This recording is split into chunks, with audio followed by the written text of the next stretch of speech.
Hi, Sir Alger. So, ngayon may bago kang role sa Indio. Can you tell us more about this? Bali sa Indio po, ang pangalan po ng character ko is si Bagandi. Isa po akong Indio and native. Bali, isa po ako sa mga tutulong kay Indio, kay Sen. Si Sen kasi di ba nawala na ng kapangyarihan and then magkukurso yung landas namin. Dahil alam ko kakailanganan niya ng tulong kasi tao na lang siya, normal na tao siya. Medyo magalangan pa ako sa kanya dahil wala akong tiwala sa kanya dahil nga galing siya sa mga Kastila, yung mga nagpalaki. And then meron siyang gagawin na magpapatunay na may puprove niya yung sarili niya na isa siyang Indio talaga, na pusong Pilipino talaga. Saka ako siya tutulungan kung paano makipag-treatment. Yun yung karakter ko. Paano ka naghanda dito? Like, do you have a special diet for this? Or nag-workshop ka pa ba? Ano ba ito Something? nakapahagter? Oo. Yung suit ko dito, native na Pero Indio talaga. walang... Siyempre, Oo, magpapakita ka ng katawan. Yun naman ang totoong Pilipino talaga. Ang totoo namang suit natin nun is wala eh. Nakabahag lang. Kasi wala kang suot.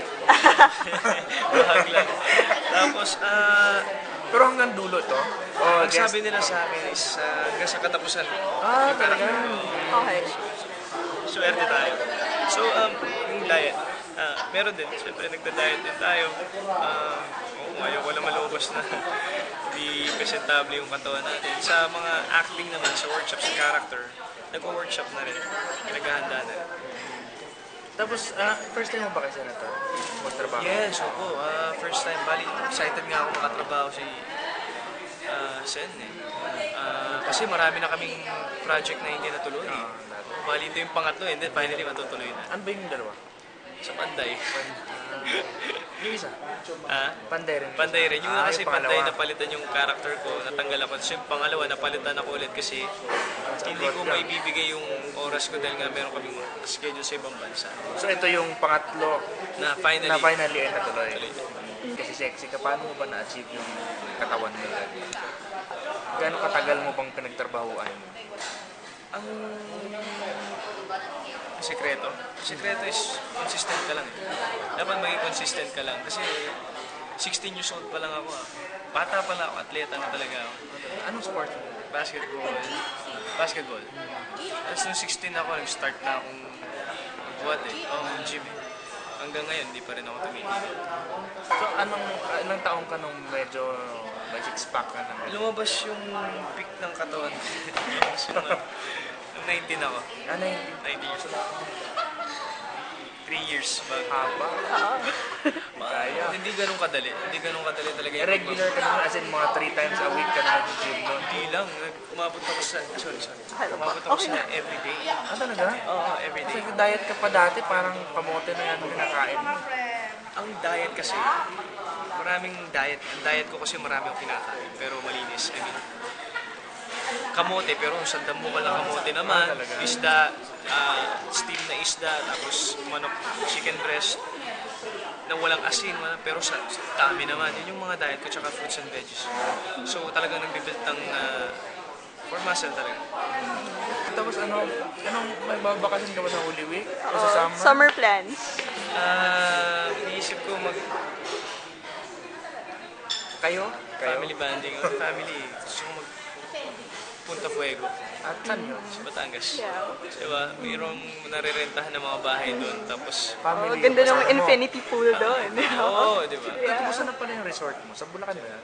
Sa Batangas. Batangas. Okay naman. Okay naman yung kita. Lalo na ngayon, tag-init. Summer na ngayon. Nagpupunta ka rin doon? Yeah. Nakikiswimming din ako. Talaga. Ano yung favorite summer activities mo?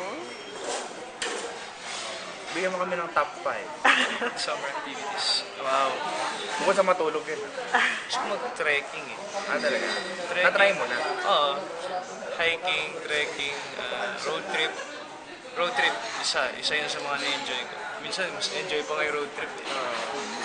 Kasama yung family mo, tapos ano pa ba? Enjoy ko rin yung mag-out of the country. Nag-surf ka ba? Hindi. Hindi. Try ko na yung, ang tawag doon sa Kamso, Yung Wakeboarding. na-try ko na, masarap siya.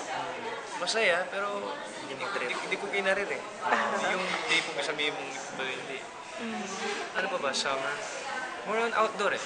Yung mga nature trip ko. Oo. Kailan birthday mo? March 24, 19. Anong Lapit na. balak mo? Kaya pa nagwapo, March din to eh. Ganon. Ako, balak. 24 ka na? 23 sa March. Turning 23. 23. Bata pa. Bata. Marami ka pang Yung totoo. pwedeng gawin. Wala naman tayo ng screen. Anong balak mo sa birthday? May plano si Daddy na gusto ko rin, charity.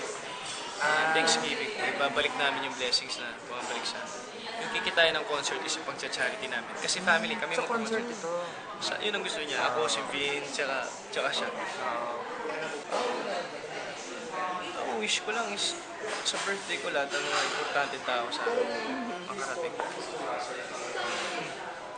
Tapos, as an actor, ano pa yung mga future roles na gusto mong magampanan? Marami pa. Comedy. Marami pa. Oo. Sa ngayon, Action na, ano? sa ngayon kasi concentrate, pinaghahandaan ko yung pakailanman. Aha. Doon pa lang is bagong-bago sa akin yun eh. Hindi ko pa nagagawa yun. Yung alin sa magpakailan? Oo, yun Yung pala ganong yung role. pinag-concentrate ko. Pero sa tinatanong ko yung mga future, Have marami pa akong gusto mong gampanan. independent films? Gusto ko rin. Gusto mo rin? Gusto ko rin yan. Naghanap lang kami ng tamang timing lang, tsaka tamang proyekto. Okay, lastly na lang, message mo sa fans mo. Sa mga nakakanood ko ngayon, thank you. Thank you sa time na nakapanood kayo ngayon.